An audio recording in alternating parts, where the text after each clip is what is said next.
buenas tardes a todas y todos los que nos acompañan.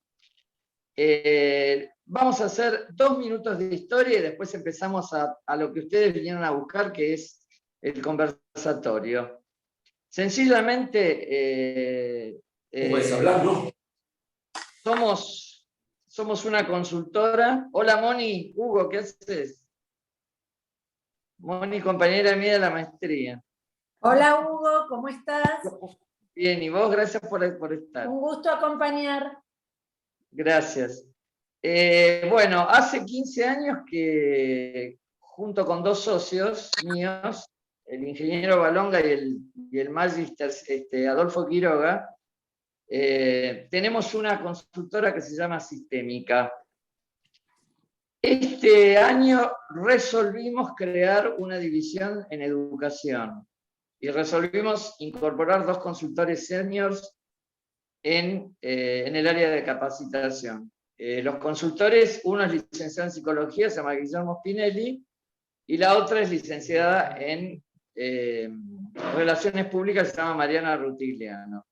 Pero además decidimos expandir el área educativa. Es decir, el eslogan es, hablamos del siglo XXI, hablamos de educación.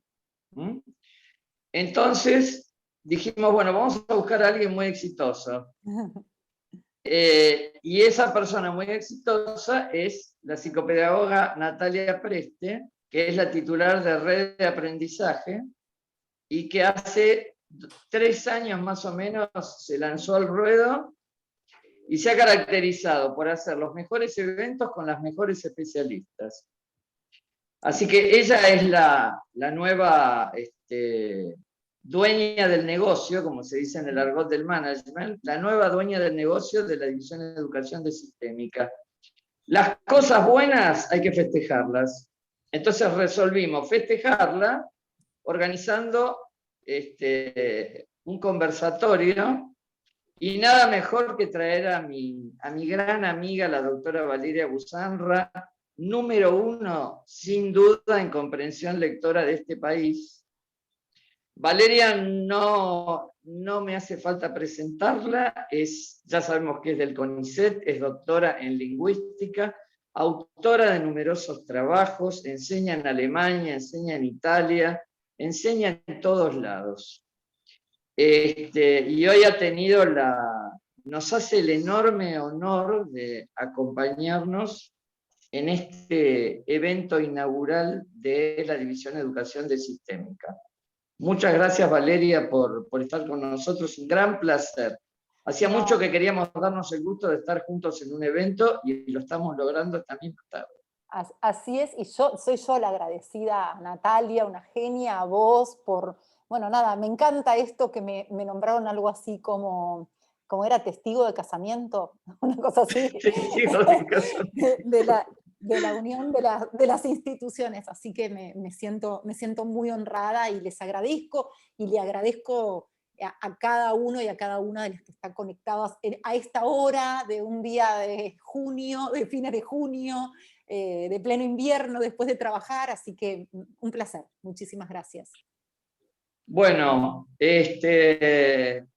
a ver, lo primero que me gustaría preguntarte, después va a haber un espacio para preguntas, obviamente, pero lo primero que me gustaría preguntarte es ¿por qué tanta pasión por la comprensión lectora y todo lo que se mueve alrededor de este hecho educativo y pienso yo cultural? ¿Por qué?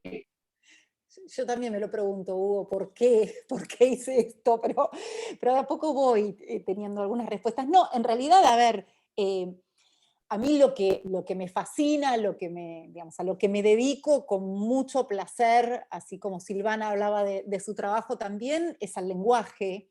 Mi trabajo con el lenguaje o mi enamoramiento del lenguaje empieza ya hace como 30 años, y en realidad empecé. Mi trabajo más fuerte fue con pacientes con lesiones cerebrales. Yo desde el año 99 trabajo en un hospital que es el Hospital Eva Perón, en San Martín, en la provincia de Buenos Aires, en un servicio de neuropsicología liderado por el doctor Aldo Ferreres, que es un médico neurólogo, y donde armamos un equipo absolutamente interdisciplinario. Y además, con una convocatoria que te diría casi sin precedentes, porque Aldo es una persona tan abierta que hace 22 o 23 años convocó un equipo de fonoaudiólogos, psicopedagogos, lingüistas, que era como algo medio inédito en un hospital, un lingüista trabajando. Obviamente psicólogos, terapistas ocupacionales, neurólogos. Entonces el trabajo empieza ahí. Es un servicio en el que se atienden pacientes que sufrieron lesiones cerebrales y que perdieron algún aspecto del lenguaje. Después de unos 10 años y después de una visita, de un trabajo en Canadá, empezamos a trabajar muy fuertemente en todo lo que eran lesiones del hemisferio derecho. Pacientes que habían sufrido lesiones en el hemisferio derecho. Estos pacientes sufren fundamentalmente de alteraciones a nivel de la comunicación verbal. Son pacientes que no entienden metáforas, ironía, humor, sarcasmo, actos de habla indirectos, textos con dobles sentidos. No entienden todo aquello que tiene que ver con la interpretación del lenguaje en contexto, con el lenguaje en uso. Eso fue como la primera entrada a un tema bastante postergado en la lingüística, que era la pragmática. La pragmática durante muchísimo tiempo quedó afuera de los estudios psico- y neurolingüísticos. Si uno observa la cantidad de baterías que evalúan los aspectos nucleares del lenguaje, fonología, morfología, léxico, sintaxis, son muchísimas. En cambio, las que evaluaban pragmática, hasta hace un tiempo atrás, no eran tan desarrolladas ni había tantas baterías que pudieran registrar déficit a este nivel. Con este trabajo empezamos a trabajar con un investigador que se llama Yves Joannet y desarrollamos una batería para evaluar la comunicación verbal, que es el protocolo MEC. Una vez que, digamos, empezamos con esto con todo, una de las facetas que más se veían alteradas era lo que tenía que ver con la comprensión de lo que se llaman textos mentalistas, es decir, textos en los que uno tiene que interpretar la intención de un personaje, la intención de otra persona, y eso para mí fue como revelador. Eso fue hace unos 15 años ya. Habíamos empezado a trabajar con un grupo de la Universidad de Padova, y la verdad es que yo tengo un estigma, digamos, yo puedo también pensar en cómo viene esto desde muy chica. Nosotros somos 6 hermanos, y teníamos un padre a quien adoramos, pero que en ese momento era una tortura, porque nos decía siempre que todo lo que nos pasaba era por no leer, y nosotros no entendíamos nada a qué quería llegar con eso, pero evidentemente me marcó, y entre que era súper interesante lo que pasaba con los lesionados derechos, y veíamos que había un vacío en lo que tenía que ver con las investigaciones de la comprensión lectora, bueno, ahí entramos, y en el año, te diría que 2008 más o menos, empezamos fuertemente a trabajar con todo lo que es la comprensión lectora, tanto para el espacio clínico como para el espacio educativo. Así que ese es un poco el recorrido que fui haciendo. O sea, cuando vos hablas de la parte pragmática, estamos hablando de, bueno, las 3 dimensiones que se le suelen dar al signo lingüístico, sintáctico, semántico, pragmático, ¿o es otra cosa? La pragmática que nosotros vemos que, digamos, desde el punto de vista psicolingüístico se define como el lenguaje en uso, la interpretación del lenguaje en un contexto. Yo te puedo decir a vos, salió el sol, y estoy hablando de un significado referencial, más semántico. Pero si te digo, el hijo de mi hermana es un sol, o el hijo de María Eugenia es un sol, ahí estoy utilizando otro tipo de significado que no es referencial, que es un significado pragmático, figurativo, claro, y que es el que corresponde o el objeto de estudio de la pragmática. Eso estudia la pragmática, el lenguaje en contexto. Claro, digamos, si no he comprendido mal, estamos hablando de la relación entre el signo y el usuario, ¿no es cierto?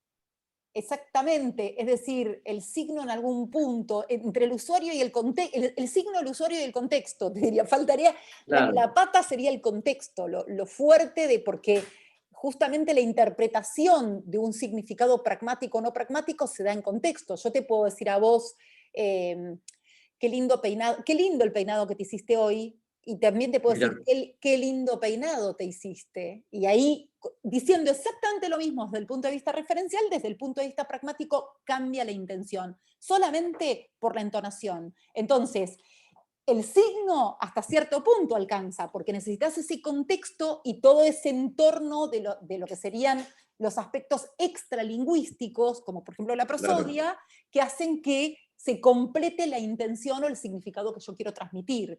Y lo importante acá no es solamente, es decir, no es solo mi intención, sino es lo que Grice llamó el pacto cooperativo. Es decir, que yo produzca una determinada emisión, pero que además la otra persona decodifique mi emisión. Porque si yo te digo, claro, qué lindo peinado te hiciste, y vos me decís, ay, gracias, es que no entendiste la ironía. Entonces, lo importante es eso, es el compartir intenciones, lo que llamó pacto cooperativo.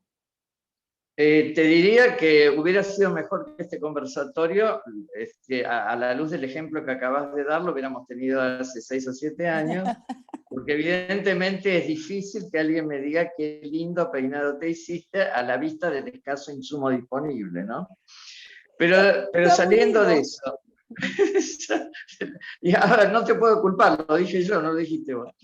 A la luz de eso, en base a lo que nos estás contando, ¿será muy pretencioso ensayar una definición de comprensión lectora? Te explico por qué, ¿vale? Te pregunto esto.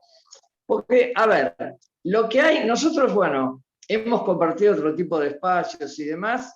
Hace poco compartimos una nota en un programa de radio que yo tengo, y pasaba algo similar, es decir, yo te hablé de el gran problema de la comprensión lectora, que esto, que el otro, que todo el mundo lo vive como un déficit, y que los chicos, todo el mundo te dice, bueno, llegan a la facultad y no entienden lo que leen, y esto los hace malos productores. Entonces, me parece bueno que para desbrozar el camino, es decir, por pensar, si no es muy ambicioso de mi parte, una definición de comprensión lectora y hasta qué punto esto es real, esto es así o el problema es otro, ¿no? Es decir, quizás es muy amplia la pregunta, pero, en fin, vos la limitarás. Bien. Me hiciste acordar a una anécdota que voy a contar. En realidad es así, por supuesto que se puede dar una definición de comprensión lectora, y desde ya les adelanto que lo interesante del nivel textual, de abordar el nivel textual, el nivel de lo que es la comprensión lectora y la producción de textos también, es que no hay una teoría que se contrapone al resto. Es decir, ustedes vieron que, no sé, tal vez a nivel léxico uno dice accedo al léxico mental de una manera, pero los que dicen esto están en contra de los que dicen B, y los que dicen B en contra de los que dicen A. Para la lectura hay una gran pelea que ya sabrán muchos de ustedes entre lo que son los métodos psicogenéticos y el método más fonológico, que yo creo que todavía no se dieron cuenta que se pueden complementar muy bien, pero que hay como dos perspectivas en contraposición. A nivel textual esto no pasa. Hay muchísimos, por un lado, enfoques, muchísimas teorías explicativas de la comprensión lectora, con lo cual la definición que yo voy a darte es una definición basada, digamos, que me gusta a mí y que está basada en la perspectiva más psicolingüística. La psicolingüística lo que estudia son procesos mentales que están implicados en 3 actividades: comprender, producir y adquirir lenguaje. Uno, casi inevitable, ¿está bien? La adquisición es inevitable. Si a mí me insertan en un medio social, como dice Pinker, de la única manera en que un niño no despliega el lenguaje si lo encierran en un barril, haciendo, digamos, un chiste por el tema de la sociabilización y todo esto, pero en realidad es casi automático.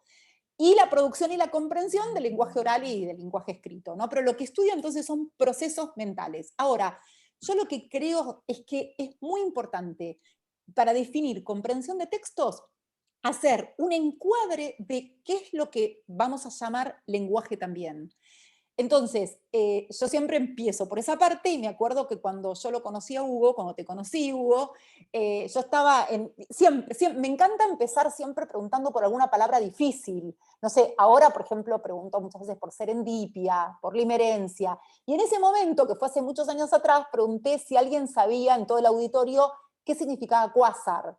Entonces algunos me dijeron yo sé, pero no puedo definirlo. Y Hugo se levantó y me dio una definición que, digamos, humillante casi, y ahí me di cuenta que sabía muchas palabras, que había ganado en el programa de Susana Jiménez y todas esas cosas, y yo dije, justo acá vine a preguntar cosas y tenía que buscar algo mucho más difícil. Pero bueno, todo esto era para hacer notar que cuando uno habla de estas palabras que son menos frecuentes, algunos saben qué implican, otros no. Si yo trabajo en el marco de la física cuántica, va a haber cosas que, no sé, que me resultan más familiares y otras que no. Si trabajo en el campo de la biología molecular, lo mismo. Pero si yo trabajo con el lenguaje, todos nos sentimos un poco dueños del lenguaje. Es algo que nos atraviesa a todos los seres humanos desde distintas perspectivas. Entonces, por eso yo digo, hay que achicar o hay que recortar el objeto de estudio. Y lo que yo siempre digo es que cuando uno habla de lenguaje, habla de aspectos que son innatos, ligados a la oralidad, esta idea de la psicolingüística estudia la adquisición. La adquisición es prácticamente, yo diría, si yo le pregunto ¿por qué hablamos? ¿Por qué hablamos? A ver, no sé, cualquiera que me conteste. Sí. La verdad que nunca, a ver, uno explica competencia, uno explica, bueno, no sé, si alguien quiere hablar. Sí, o sea, hablamos, ¿se escucha? Perfecto. Sí, Marisol, te escuchamos. Hablamos porque, digamos, al estar en una cultura, al estar en sociedad con otros, aprendemos a hablar por imitación y para ser parte y comunicarse, por una necesidad de comunicación propia del ser humano, como ser social. Entonces así se adquieren los distintos lenguajes, por eso empezamos a hablar. Y también después se genera la necesidad de la lectura y vienen todos los procesos de tipos de lecturas. Bien, gracias Marisol, muchas No, de gracias. nada. ¿Alguien más que quiera decir alguna otra cosa de por qué hablamos? Fíjense cómo cualquier, digamos, Marisol en su definición tomó una perspectiva, que está bien, porque el lenguaje es eso también. Pero yo ahora les voy a dar otra perspectiva diferente de por qué hablamos, pero está bien. Y ese es el tema con el lenguaje, que hay muchas perspectivas y definiciones que están bien. Si yo les digo a ustedes, hablamos porque no nos queda otra, no, es inevitable. Es decir, voy a algo más básico, se los voy a hacer al revés. ¿Por qué hablamos y comprendemos? Les voy a decir una palabra y no piensan en el significado. Torta, media luna. ¿Pueden no pensar? El sistema de procesamiento lingüístico funciona aunque uno no quiera. Si no hay dificultades, ¿no? Si hay alguna dificultad, obviamente. Lo que dice Marisol es real, es como un aspecto diferente que toma un matiz más funcional. El lenguaje, por supuesto que es comunicación, como ella dice, bien dice, y en un medio social se adquiere, pero en definitiva, si uno lo toma desde un punto de vista como más fisiológico, cognitivo, por eso digo, hay muchas perspectivas. En ese caso, yo tengo que decir que hablamos, a mí me encanta lo que dice Pinker, yo Pinker lo tomo mucho porque me parece que es genial en ese sentido. Él dice, el lenguaje es un instinto, así como las arañas tejen telas de araña. ¿Por qué una araña teje telas de araña? ¿Teje porque fue el invento de una araña genial? No. ¿Teje porque va a un colegio donde le enseñan a tejer telas de arañas? No. ¿Porque tiene habilidades visoconstructivas? No. Teje telas de arañas porque tiene cerebro de araña. Y ese cerebro la prepara para tejer bien telas de arañas. Es instintivo. De la misma manera en que, digamos, no sé, los pájaros vuelan siguiendo las constelaciones, hacen sus vuelos migratorios siguiendo las constelaciones, o de la misma manera que los murciélagos captan insectos haciendo sonar un Doppler.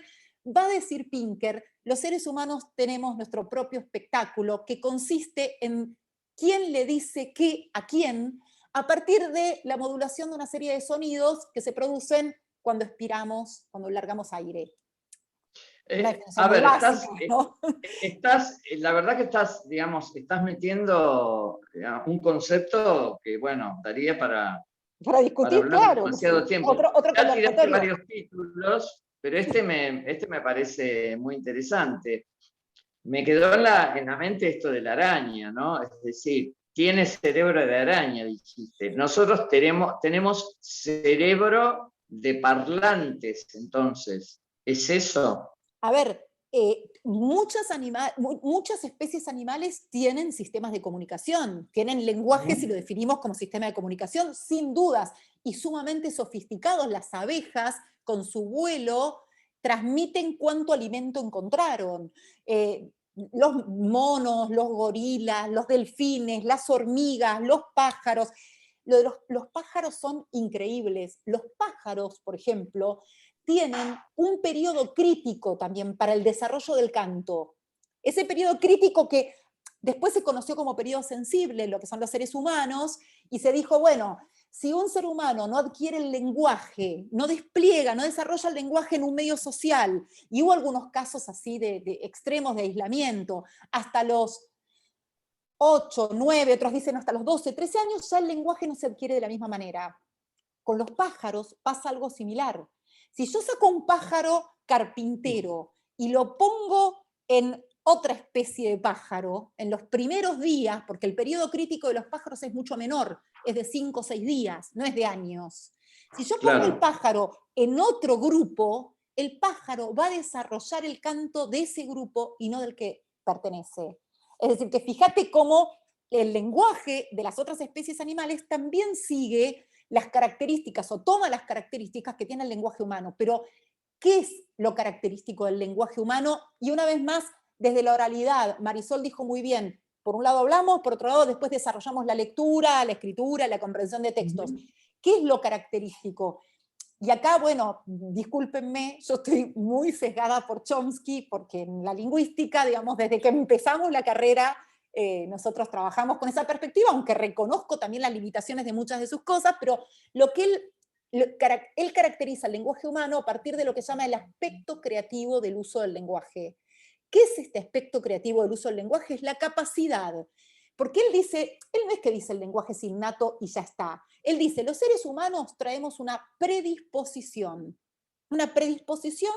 a adquirir lenguaje y una predisposición que nos hace combinar finitos elementos, las palabras, para producir un número infinito de mensajes.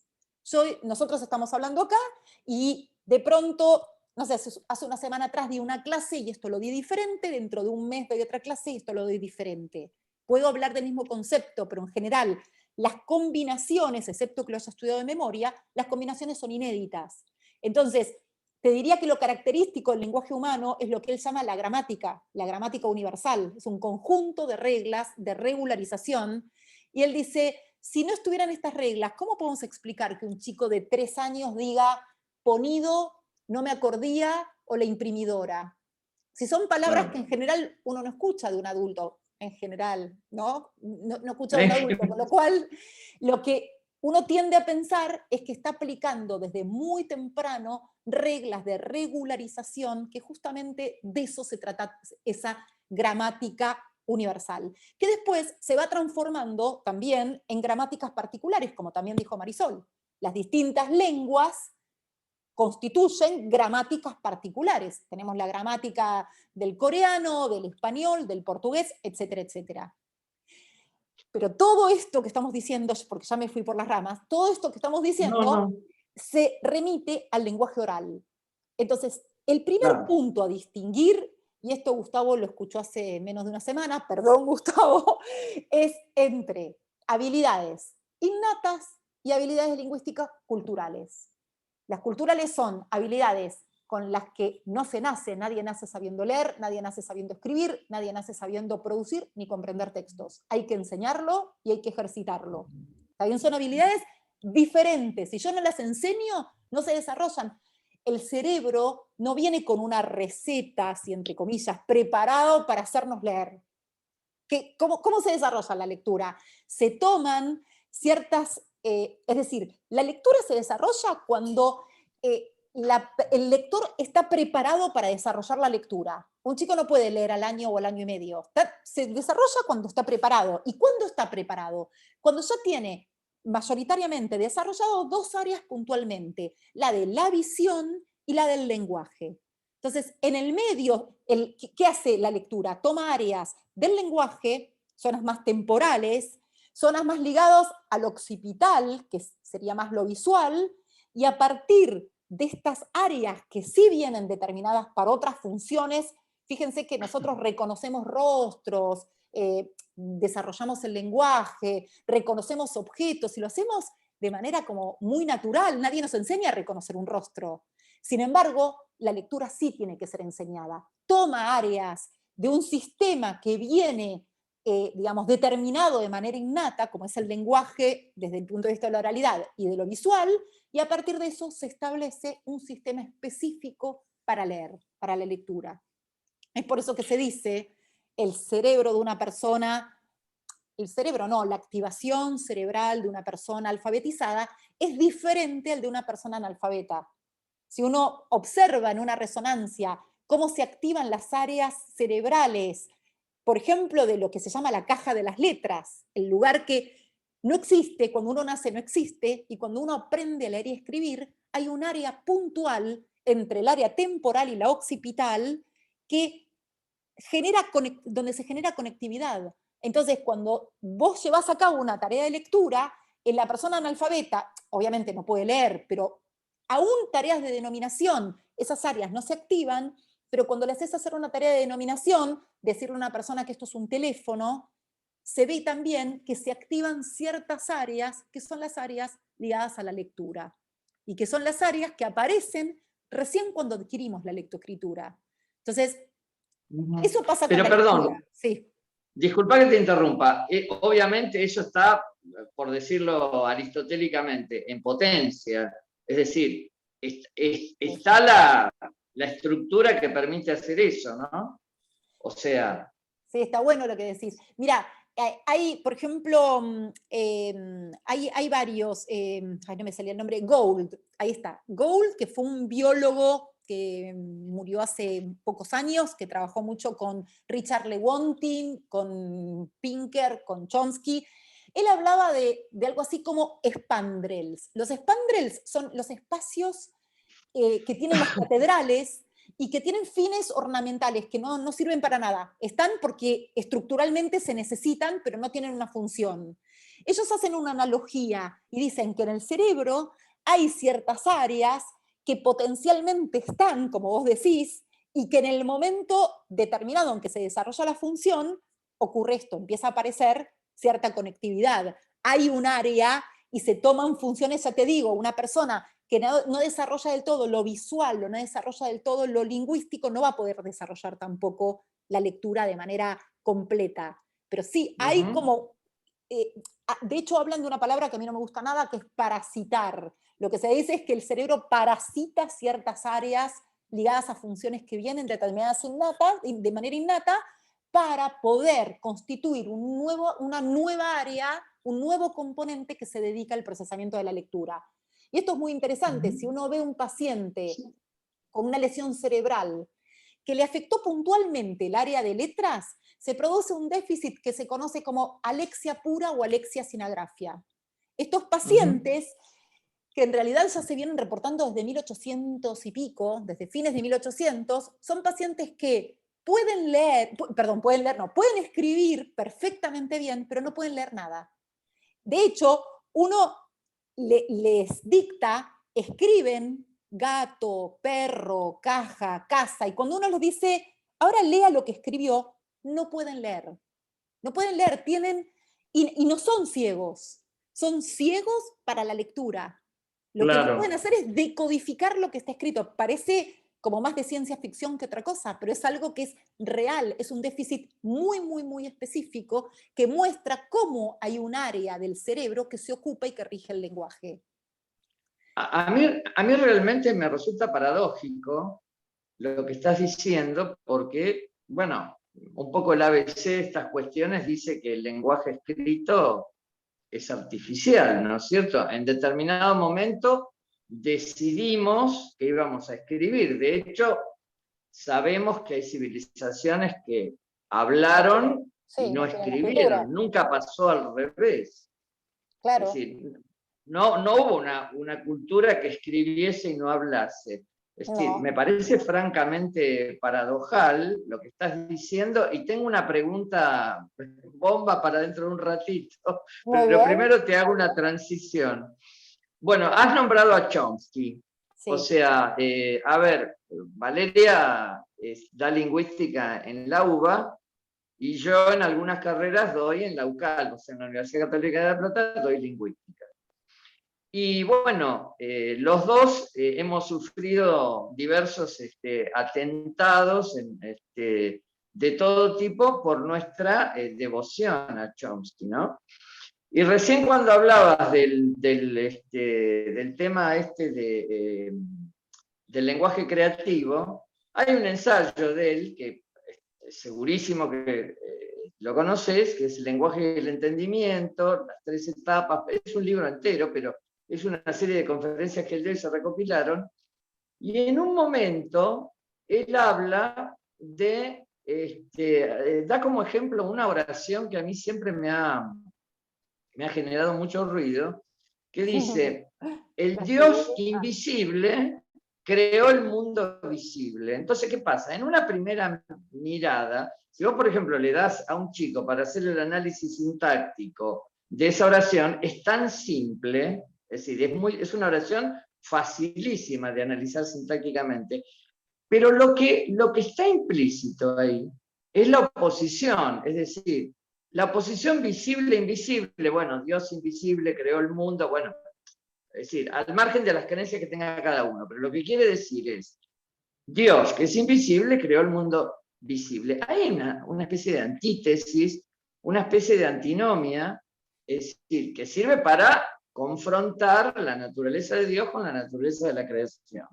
Entonces, dar ese pasito, eso que se requiere para que lo que Chomsky no dice, nosotros lo podamos inferir, tiene que ver con esto que vos decís de la activación de ciertas áreas, etcétera, etcétera, o es otra cosa.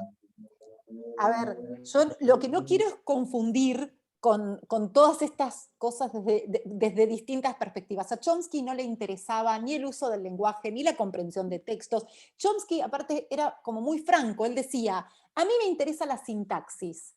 Hablemos de sintaxis, hablemos de la estructura. De hecho, él decía, hay otra oración muy prototípica de él, que es, las ideas verdes incoloras duermen furiosamente. Él decía, es una oración semánticamente que no tiene sentido, pero sintácticamente es una oración posible, ¿está bien? Claro. Por todo el sistema de rección, pero yo no quiero entrar en ese tema porque es como embarrar la lectura y la comprensión. A Chomsky no le interesó ni la lectura, ni la comprensión, ni la producción. A él le interesaba la sintaxis y esta combinación, digamos, este aspecto creativo del uso y de la combinación posible lingüística. Entonces, pero yo entonces, no diría que tiene que ver con disculpa porque se me va a ir. Entonces, quiere decir que pasar de la interpretación literal de esta oración a esta interpretación un poco más profunda, ¿no estamos haciendo comprensión lectora ahí? Es central esto. Sí, estás haciendo, de hecho, desde que estás en el nivel oracional ya estás haciendo comprensión lectora. Cuando empezás a conectar palabras, en especial cuando hay 2 cláusulas en una oración. Cuando tenés una oración con 2 cláusulas, ya empezás a generar movimientos y conexiones del nivel textual. Es decir, muchas veces uno no necesita pasar al nivel textual para trabajar con texto, sino que a nivel oracional también trabaja con texto.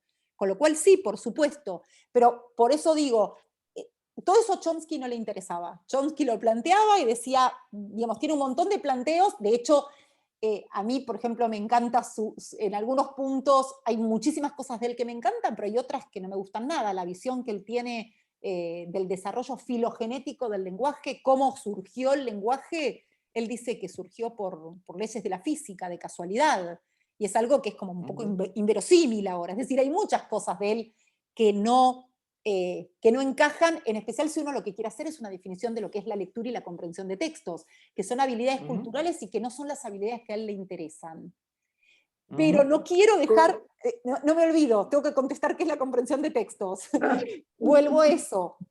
Decíamos, habilidades culturales, habilidades innatas, habilidades lingüísticas culturales. La comprensión de textos es una habilidad lingüística cultural que consiste en la coordinación de una cantidad grandiosa, enorme, de operaciones cognitivas que se realizan en función de generar significado. Es decir, que implica la construcción activa de significado a partir de lo que dice el texto y lo que trae en la mente el conocimiento del mundo de cada uno de los lectores. En esa combinación, en esa transacción, el resultado es el significado y la comprensión de textos justamente se define de esa manera, como la construcción de una representación mental basada en la información explícita en el texto y en el conocimiento del mundo del lector. Toda esa discusión previa era para llegar a esto. Estuve un poco voltera, perdón. No, está muy bien, porque yo te fui llevando y bueno, sí, vos. Es decir, podemos hablar de niveles. Hay un nivel, no sé, literal, un nivel inferencial, un nivel crítico, en fin, ¿cómo funciona esto?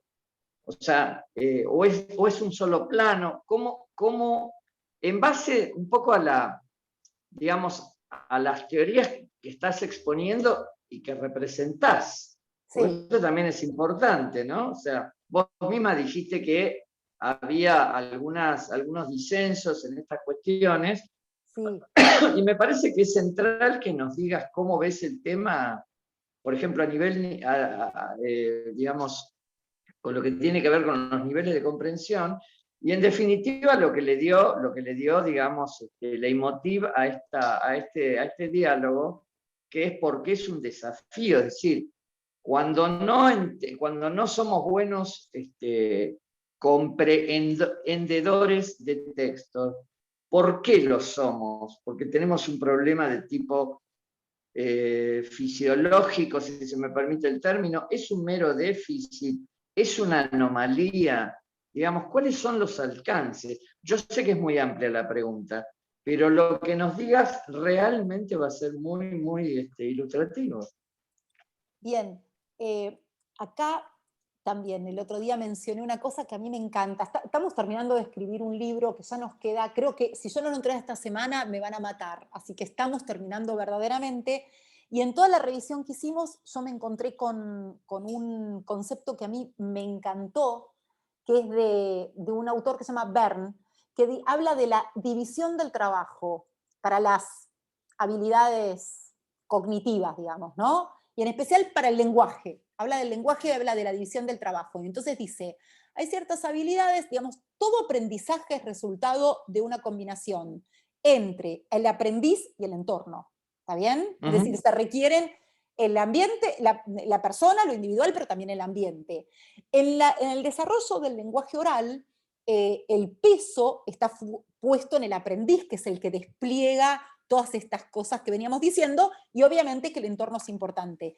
Pero cuando hablamos de habilidades lingüísticas culturales, como la lectura o la comprensión de textos, el peso, esta división de trabajo, recae fundamentalmente en el entorno, que es quien tiene que enseñar, y que fundamentalmente tiene que enseñar aquello que el aprendiz no puede desarrollar por sí mismo. ¿Está bien? Es decir, el aprendiz puede llegar a hacer una inferencia sobre una palabra, interpretar que esa palabra es cierta cosa por analogía con otra, pero lo que no puede nunca aprender, por ejemplo, es lo que tiene que ver con la conciencia fonológica. Eso hay que enseñarlo, porque no traemos de manera, digamos, no sabemos cómo establecer una correspondencia, esto que tiene que ver con el sistema alfabético, cómo establecer una correspondencia entre la letra y el sonido. Esas cosas deben ser enseñadas, por eso es la parte que le toca al entorno es una parte mucho más importante.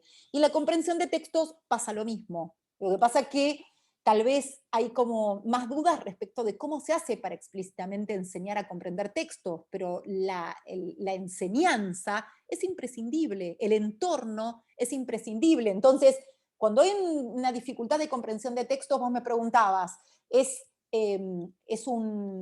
algo que tiene que ver con lo fisiológico, es algo que tiene que ver con algo más, y hay una variedad tan grande, yo diría que no, que tiene que ver puramente con lo cultural y con muchas cosas, pero obviamente que lo fisiológico también puede influir. Si yo tengo un chico que por cualquier motivo tiene un problema atencional, o tiene un problema a nivel de las funciones ejecutivas, o tiene un problema de memoria, por supuesto que va a tener problemas en la comprensión de textos, pero no porque sea un una persona con un trastorno específico de la comprensión de textos. Hay algo mucho más general que va a estar afectando a la comprensión de textos también. ¿Está bien?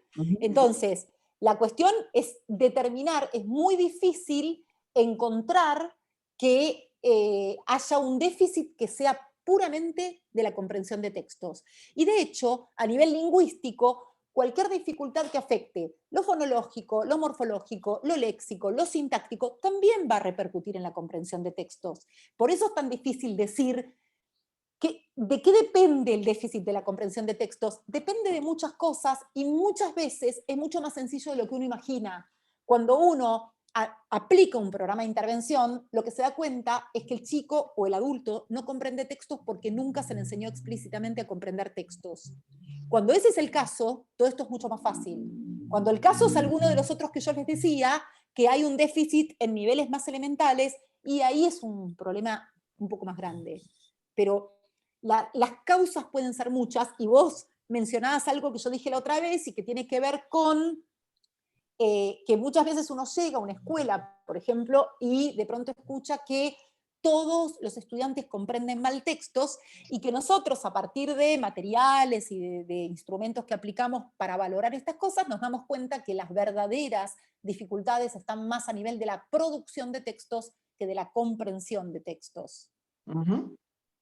Es decir, a ver, yo sé muy bien que vos trabajás con un screening para evaluación de comprensión de textos. Esto es así, ¿verdad?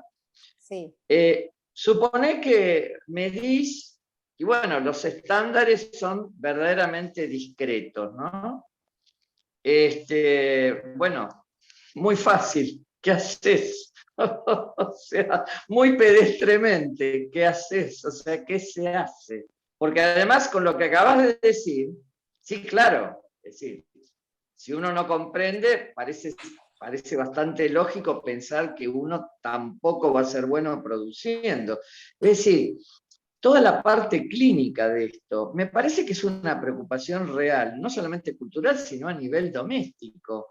De pronto, si vos tenés un hijo que no comprende bien lo que lee, y bueno, no le podés, es decir, deja a un lado la natural ansiedad de un padre, de una madre, pero además de eso vos sabés que es una desventaja y que en cierto nivel académico esto va a suponer un escollo difícil de superar. Entonces, ¿qué se puede hacer? ¿Cuál sería la clínica de esto, si el término es apropiado, ¿no? Sí, lo primero, Hugo, que me parece importante de aclarar es que cuando uno aborda estos procesos desde un punto de vista psicolingüístico, se los divide entre lo que serían procesos de entrada y procesos de salida. La comprensión sería parte de los procesos de entrada, la producción de salida. Hay modelos teóricos muy específicos que explican la entrada, digamos, la comprensión, y otros la salida. Los modelos de producción son realmente súper sofisticados, tienen una cantidad de variables enormes, pero hay algo que es muy interesante, que es que un mal comprendedor no necesariamente es un mal productor de textos. No necesariamente, todo depende de qué le pide uno que produzca. Si yo le pido a alguien que lea y que después reproduzca lo que leyó, ahí puede haber dificultades, pero la dificultad yo no sé dónde va a estar, porque lo estoy haciendo leer, recordar lo que leyó y reproducirlo. Entonces, en ese caso no es producción pura. Ahora, conozco muchos chicos que producen de una manera magistral, pero cuando tienen que comprender textos no comprenden nada.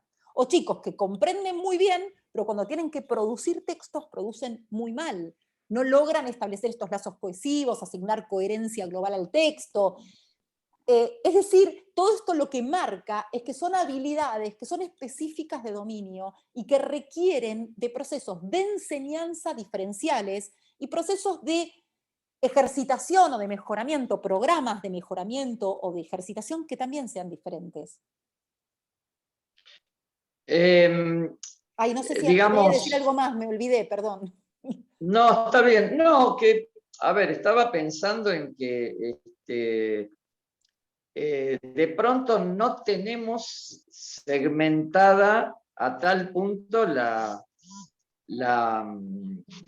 digamos, la enseñanza de la lengua, que en el fondo es el mega tema que estamos tocando, ¿no? Porque si estamos hablando de que es bueno, obviamente, comprender bien textos, y de que es bueno producir bien textos. Bueno, de fondo tenemos un desafío pedagógico muy significativo. Ahora va a haber un espacio para preguntas y seguramente alguien te va a preguntar acerca del tema. Me parece que lo más preocupante es si estamos enseñando lengua bien. Es decir, obviamente que es algo muy, muy global lo que te estoy comentando, pero la verdad que, bueno, como suele ocurrir, cuando algo tiene profundidad, te despierta nuevas inquietudes, ¿no? Es que yo diría, por lo menos por lo que yo lucho a diario, es para que esto se extienda a todas las disciplinas, porque esto no es enseñar lengua, esto implica mucho más que eso, porque para la comprensión de textos es necesaria para el espacio de lengua, pero también para el de geografía, para el de matemática, para el de biología, para todo, para caminar y leer los carteles que viste, interpretar los horarios de salida de los trenes. Entonces, la comprensión de textos debería ser enseñada desde todos los puntos de vista. En ese sentido, es muy importante quitarle al profesor de lengua la responsabilidad de tener que enseñar lo que debería enseñarse transversalmente, en todas las disciplinas. Bueno, pero es un clásico, Valeria. O sea, en la facultad pasa lo mismo. Es decir, los que damos expresión oral o escrita u oratoria, en las reuniones de profesores después están en cuarto año y todos miran al que les da expresión oral y escrita. O sea, le adjudican la responsabilidad. O sea, tengo que pasarle la grabación de esto, en las próximas reuniones de profesores la voy a pasar. Yo comprendo que es un esfuerzo de todos, pero en el fondo, cuando el chico no es bueno en esto, todos te miran a vos como profe de lengua, sea el nivel que sea. Sí, yo creo que son muchos desafíos que uno tiene que revertir, porque, a ver, yo por otro lado creo que sí se enseña de alguna manera, cada docente hace de una manera hasta intuitiva, diría yo, esfuerzos por enseñar, porque, digamos, coincidamos en que se trabaja y se trabaja bien en muchos aspectos y hay distintas formas de trabajarlo. Yo veo que muchas veces cuando nosotros planteamos un programa de mejoramiento, la gente dice, ay, yo hago algo así. Y es real, nosotros siempre decimos, lo nuestro no es algo revolucionario por lo que proponemos, sino que lo que hacemos es ordenar la labor del docente, decirle, bueno, fíjate, mira, acá es muy importante lo cognitivo y lo metacognitivo. Los mejores programas de mejoramiento de la comprensión de textos o de las habilidades culturales en general implican aspectos cognitivos y metacognitivos.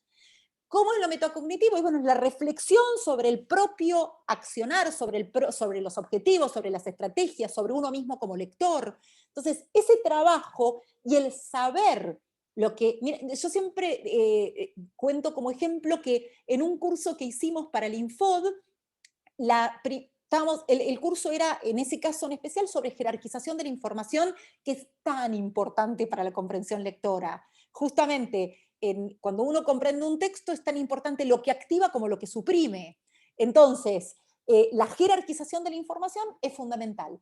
Y empezamos, era un curso para todos docentes, empezamos pidiéndoles a cada uno que se presentara con información irrelevante. Eso era una presentación, eran 4.000 estudiantes que estaban cursando.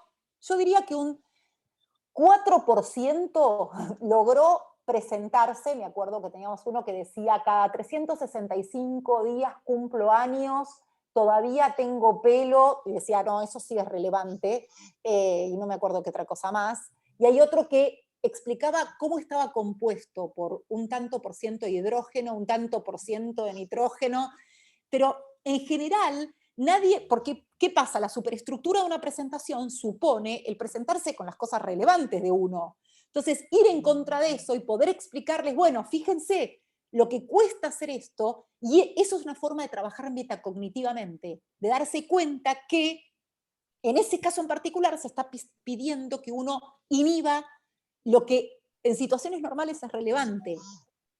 Entonces, creo que el trabajo se hace. Lo que hay que hacer es ordenar ese trabajo, convencer a todos los docentes de todas las disciplinas que esto es parte de una responsabilidad conjunta, y yo ya sé que no es fácil, y bueno, y trabajar, porque los programas de mejoramiento muestran todos que el resultado es positivo, que se mejora, sea el nivel, tenga el nivel que tenga el lector. Aún cuando tienen buenos lectores, uno aplica un programa de este tipo y mejoran las habilidades lectoras de la persona. Ujú. O sea que es una tarea realmente complementaria y no unívoca, ¿no? Por lo que nos estás diciendo. O sea, complementaria de distintas áreas, Ah, sí, multidisciplinaria. no te entendía bien, sí, no entendía a qué llamabas complementaria. Sí, sí, yo creo que es así, es ubicua la comprensión de textos, está en todas partes, y no solamente en la escuela, está en la sociedad, está en la vida diaria. Fíjate que una de las premisas, y no quiero, esto también da para otro conversatorio y no quiero entrar en la lectura digital porque ahí nos vamos otra vez por las ramas, pero una de las cosas que le atribuyen a la lectura en las redes es la comprensión y la producción conjunta de los textos. Pasaron ahora a tener como, son producciones resultados de trabajos conjuntos. Cada uno enriquece lo que va leyendo o da su aporte, es decir, las formas de comprender y producir textos también vienen cambiando y hay que adaptarse a cada una de esas cuestiones. Me gustaría, digamos, un poco para ir cerrando y no abusar de tu amabilidad y de tus conocimientos. ¿Tenemos alguna pregunta? Es decir, Natalia, estás ahí, ¿no es cierto? Sí, sí.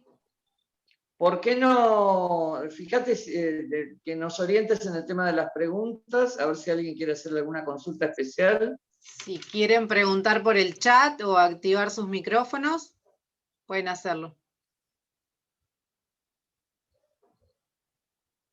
No se inhiban, pueden preguntar lo que quieran, que no hay obviedades acá. No, un comentario muy simple, ¿no? Vos decías, lo dejan para los profesores de lengua y literatura. En general, el nivel secundario dice que es para la maestra que ve todas las áreas, como generalista. Exactamente. Los mismos estudiantes, cuando sos profesor de otro área y te pones a corregirles incluso en la sintaxis y les decís, mirá, la oración iba con mayúscula y terminaba con un punto, para comprender tu idea necesito que, en la producción, se enojan a veces o les parece que no. Entonces yo hacía con mis alumnos de sexto año o séptimo año de una escuela técnica, el ejercicio ahí era un poquito de la grafía, ¿no?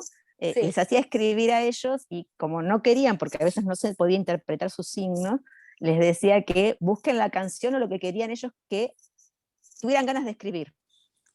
Y después todo sin nombre se rotaba y bueno, y ahí saltaban y muchas veces venían, me enseñan la letra, profe, porque la verdad no lo sé hacer.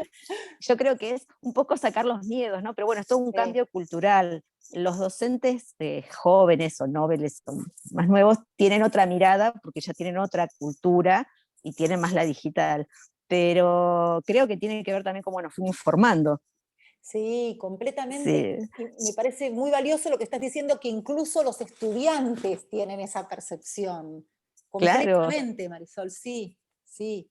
Yo me acuerdo cuando me recibí de maestra, por ejemplo, en uno de mis primeros trabajos me dicen, aplica el método de Doña Tibia, y yo había abierto los ojos grandotes porque me había recibido y ni siquiera lo había escuchado, ¿entendés? Y apelaba a mi mochila, como vos decís, a los conocimientos que traes, ¿no? Y a mí me habían enseñado con palabra generadora, y yo había aprendido una mezcla en mi formación docente, y llevé al aula lo que pude y como pude, o sea, me leí el librito, lo interpreté como pude y llevé a la práctica lo que pude. Los chicos aprendieron a leer y escribir, pero bueno, a veces nos falta eso y que nos depositen confianza, ¿no?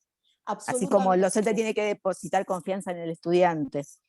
Absolutamente. ¿Sabés cuál es el problema, Marisol? En eso que vos decís que es muy interesante. Porque vos decís, los chicos aprendieron igual, y yo creo que una enorme mayoría de chicos aprende. El problema está en los que no aprenden, que si no los guía como corresponde y pierden el tren de algo que después se les arma como una bola de nieve. El problema está en esos chicos con más dificultades. En esos chicos con más dificultades, lo que yo te puedo decir desde el aula de primaria y del nivel inicial, y los de secundaria también, es intentar con distintos mecanismos. Sí, completamente. qué es lo que hay que hacer y no distintas cerrarse a uno técnicas. solo, porque te cerrás a uno solo, lo que haces es perjudicar al chico, porque, Claro, porque el que no tiene problemas va a aprender con el método que quieran, no va a haber ningún claro, problema. claro. Entonces ese La es el- heterogeneidad de tácticas y de estrategias. Exactamente, exactamente. Sí, Claro, gracias por tu comentario.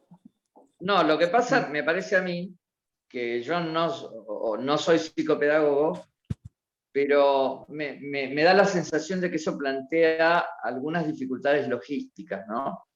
Lo que están diciendo, o sea, vos necesitas, bueno, diagnosticar, digamos, algo así como, a ver, customizar, como se dice en management, las necesidades de cada cliente, entre comillas, ¿no? Es decir, esto es mucha la laboriosidad que requiere, vos no, Claro que sí. es decir, ¿qué es lo más fácil? Y bueno, tenés un método, lo llevas adelante y se acabó, y bueno, aprendés de esta manera, medio así conductista, ¿no? El problema es que, claro, no todos, no a todos les es funcional ese modelo, y después, por supuesto, vienen las asimetrías y las inconsistencias con el agravante, me parece a mí, que si el chico está en sus primeros años, seguramente le quedan, bueno, algunos vicios, por decirlo así, que después es muy difícil de sacarlo. A ver, pienso en esto que es muy... Vos, no sé, jugando, qué sé yo, jugar no hablemos del fútbol, que es una cosa casi genética en este país, pero, por ejemplo, jugar al pádel, y bueno, sí, vos empezás a pegarle y le pegás, y bueno, vas aprendiendo algunas cosas. Si en algún momento querés tomar una clase con un profesor, y ahí el tipo te va a decir, no, mire, usted la volea, la verdad que no la pega mal, tiene que pararse así, el ángulo de las piernas tiene que hacer esto, tiene que mirar la pelota desde este lugar, bajarla, tiene toda una técnica. Pero claro, a vos te sale cómodo pegar la volea como fuiste medio intuitivamente, y te cuesta mucho incorporar otra destreza. Francamente se convierte en algo artificial cuando vos realmente te sentís cómodo, pero al mismo tiempo eso tiene un techo. Si vos jugás contra alguien que verdaderamente la pega de manera ortodoxa, y vas a tener una grave desventaja. No es que no le puedas ganar, pero vas a tener una grave desventaja. Si esto vos lo llevás digamos, a las cuestiones del aprendizaje, sí, no deja de ser la anécdota, es decir, no es la anécdota de perder un partido de pádel, es la anécdota de ser menos competitivo en algo que es central. No sé si es correcto lo que estoy diciendo. Sí, es complejo también, es muy complejo. A ver, si se mecaniza, si se automatiza, porque digamos, el objetivo de la decodificación es la automatización para que pueda dejar después recursos cognitivos disponibles para algo que es mucho más complejo, que es la comprensión de textos. Si yo no tengo esto automatizado, es decir, si vos con la volea, con tu analogía, digamos, si con una volea que no es la ortodoxa, lográs igual ganar, está todo bien. Si vos con tu método lográs automatizar, que es el objetivo de la decodificación, todo perfecto. El tema que yo digo es, vos tenés casos, y en especial hay mucho desarrollo en todo lo que tiene que ver con los contextos desfavorecidos, socialmente desfavorecidos, en los que llegan chicos que no traen el mismo background que un chico, background digo en términos de oralidad, de un chico de un contexto medio o de un contexto medio alto. Y ahí ya parten de diferencias estructurales que son abismales. Vos le escuchaste a Telma hablar, ella contaba, entre otras cosas, toda esta importancia de la alfabetización hogareña. Es fundamental lo que vive a nivel lingüístico el chico en los primeros años de vida en la casa. Hay estudios longitudinales que muestran cómo ciertos chicos de familias de contextos muy desfavorecidos llegan a la escuela con cero exposición a situaciones de lectura o de escuchar narraciones, versus 3.000 exposiciones de un chico de clase media, y eso hace una diferencia abismal en el desarrollo de la lectoescritura.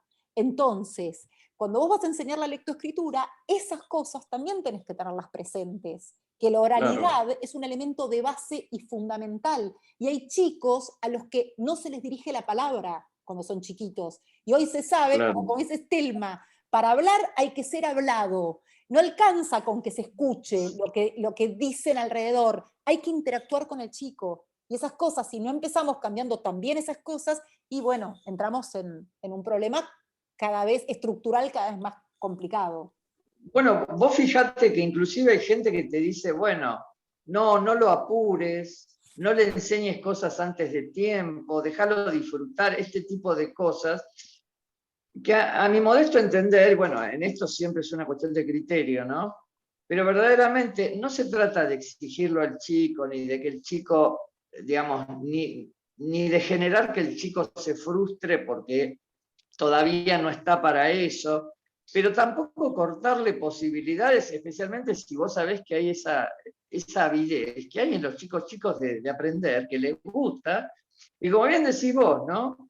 La oralidad y toda la variedad que plantea es una excelente plataforma para que después el chico despegue hacia formas más complejas. Lamentablemente, a la escuela, bueno, se le pide demasiado y entre otras cosas se le pide que iguale, ¿no? Las posibilidades. Pero desgraciadamente los puntos de partida a veces, digamos, suponen gaps tan tremendos que verdaderamente se hace muy cuesta arriba hacerlo. No sé si alguien, hay bastante gente de psicopedagogía en el auditorio, no sé si alguien quiere contar algo acerca de esto, pero me parece que es muy difícil a priori que la escuela nivele la heterogeneidad que se generó en las distintas casas. Y además volvemos al principio de la charla, cuando hablaste de lo decisivo de la acción cultural. Sí, es cultural, exactamente. No hay otra. Sí, Silvana, tu pregunta. Sí, no vengo de la rama de la psicopedagogía, pero soy docente universitaria y acá también apoyando un poco lo que se dice respecto de los estratos o los segmentos, esto de para hablar hay que ser hablado, no, en esto yo estoy en el ámbito universitario y más, por ejemplo, cuando doy en dirección de negocios, pienso que no nos tenemos que cerrar a pensar que solamente en aquellos sectores vulnerables, desde el punto de vista económico o social, hay vulnerabilidad, porque hay chicos de un sector económico medio alto o alto que está atravesando los mismos problemas lingüísticos. Me pasó la clase pasada, por ejemplo, estoy dando en dirección de negocios, y yo les subo videos, para que lo podamos reflexionar combinado con notas periodísticas, por ejemplo, y yo los escucho y vos decís, dale que va, dale que ya va a salir la interpretación, dale,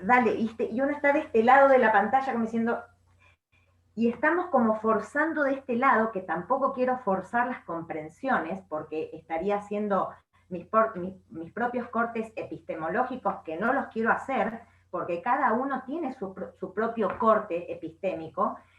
Y a su vez, hoy cuando vos hablabas, Valeria, me encantó esto, me quedaría 20.000 horas escuchando. Es más, no sé qué se puede tomar con ustedes, pero a mí me apasiona este tema. Creo que tiene mucho de metacognitivo, tiene mucho de meta, o sea, es mucho más trascendente de lo que nos muestra la escritura y la oralidad. Y creo que no solamente alcanzaría a la visión y... Vos hoy nombraste que el leer depende de la visión y del lenguaje. Y yo le incorporaría también mucho el sentido de la audición. Me gusta mucho en este sentido escuchar a Krishnamurti hablando de lo que significa la escucha despojada, porque a veces uno ya está escuchando al otro haciendo sus propios cortes con sus propios modelos mentales y con sus paradigmas, y uno ya escucha inmerso en todo eso que trae, ¿no? En ese bagaje. Uno ya escucha con el bagaje acá. Si no, pará, me voy a apagar el bagaje, le voy a hacer el apagado a la mente, que está pica, ¿viste? Pica. No, la voy a escuchar a Valeria. No me voy a escuchar a mí. Claro. O la interpretación que yo haría de acuerdo a mi background de lo que estaba diciendo Valeria. No, yo la quería escuchar a Valeria despojada. de esa riqueza que vos hoy nombraste, que a veces nos cuesta, y eso es lo que yo trato de hacer en mis clases. No quiero ser yo, porque ser yo es lo más fácil como docente. Yo Claro. quiero que el otro sea. Para que el otro sea, yo me tengo que despojar de mí y permitirle ser al otro. Y creo que esto de la educación sistémica es que uno ya viene de un modelo sistémico en donde te dicen, hay que. Y cuando ya el mismo modelo educativo me dice, hay que, ya viene con un paradigma. Ya viene con un paradigma. Entonces, ¿cómo hacemos para...? Vos hoy decías la palabra serendipia, la palabra cuásar, esas palabras que vos nombraste, y yo digo, tal vez yo las interpreto porque a mí siempre me gustó leer ciencia, por ejemplo, o me gustó leer de todo un poco, pero uno a veces nombra palabras simples en el aula y le digo, ni se les ocurra preguntarme qué significa. ¿Qué quiere decir? Tanto usan esto para el entretenimiento, úsenlo para, por ejemplo, buscar el significado de la palabra. Entonces, creo que hoy ser docente, y no solamente en el nivel inicial, primario o secundario, hoy llegar al nivel universitario y que un alumno no pueda comprender un texto de una noticia periodística, que por supuesto está tergiversada, ustedes me dirán, le adornan el título de acuerdo a la manipulación informativa que se quiera hacer, eso es otra cantar, pero me parece que la lingüística es excesivamente rica. Por eso a veces cuando te dicen, viste que a veces los profesionales se obsesionan con dar una definición, y a veces hasta dar una definición es acotar algo tan rico en una definición. Tal cual. Me parece que a veces hasta dar definiciones, o vos dijiste hoy, digamos, tipo aristotélico, ¿no? Pasar de la potencia al acto, esa cajita de las letras que nombraba hoy Valeria. Y uno, viste, empieza a tener reminiscencias de lo que leyó en Derecho, de lo que leyó en Educación, de lo que leyó en Oratoria, Entonces creo que ese bagaje, y ustedes hoy decían, de la transversalidad, y dejo acá, ¿no? La comunicación de por sí es transversal, y hoy Hugo le preguntaba a Valeria sobre esto de la comprensión, y Valeria nos preguntó qué es la comunicación o por qué crees que nos comunicamos, ¿no? Y bueno, fue un salto evolutivo para sobrevivir. Además. La comunicación fue un salto evolutivo para sobrevivir y para poder procrear, que creo que se estudió inclusive que antropológicamente que la primera fue una mujer y no un hombre, la primera que habló, por una cuestión de celo, ¿no? Para llamar al macho y la hembra como decirle, estoy en época de celo, vamos a reproducirnos. Me parece, por eso te escuchaba y creo que no sé si hay una pregunta para hacerte. Creo que, Hugo, esto es tan rico como para poder seguirlo. No sé si tienen programado hacer algo con esto, con Valeria, con Natalia, y bueno, me parece que es corto lo que podamos hacer, acabo de decir. Gracias, sí, Silvana, por el aporte, que es muy interesante. Ahora después te voy a contestar algo. Dale, gracias. No, simplemente sí, por supuesto, sí. En primer lugar, bueno, ya lo vamos a decir, pero por supuesto, esto se va a difundir por todos lados, y además, sí, por supuesto, más adelante vamos a hacer algunas otras cosas. Pero, Valeria, si querés, respondele a Silvana y cerramos, no quiero abusar de vos. Voy a ser breve, Silvana, pero primero me parece re interesante lo que dijiste de que no solamente los alumnos de contexto desfavorecido vienen con un déficit de este tipo. Tal vez lo que tenga de impactante es que cuando vas a un colegio realmente de contexto muy desfavorecido, está mucho más generalizado todo, pero por supuesto que lo que estás diciendo es así. Hay muchos chicos de otros niveles y con las oportunidades que podrían favorecerlos y que vienen con esos déficits. El segundo punto es que el vocabulario que vos también nombraste es esencial en la comprensión de textos. Es uno de los factores más sensibles a detectar dificultades de comprensión de textos. Entonces el trabajo con el vocabulario es sumamente importante. Y lo otro que te quería decir, nada más para aclarar, pero porque tiene que ver con cuestiones más técnicas, que también tenés razón cuando hablas de lo auditivo, en la incorporación de lo auditivo, no solamente de lo lingüístico y lo visual, sino, yo te diría, todos los sentidos, lo táctil, lo gustativo. Justamente la memoria lo que hace es que cuando vos recordás una situación de, no sé, una fiesta determinada, hasta pensás que reconoces el olor, la música, la comida, la gente con la que estabas.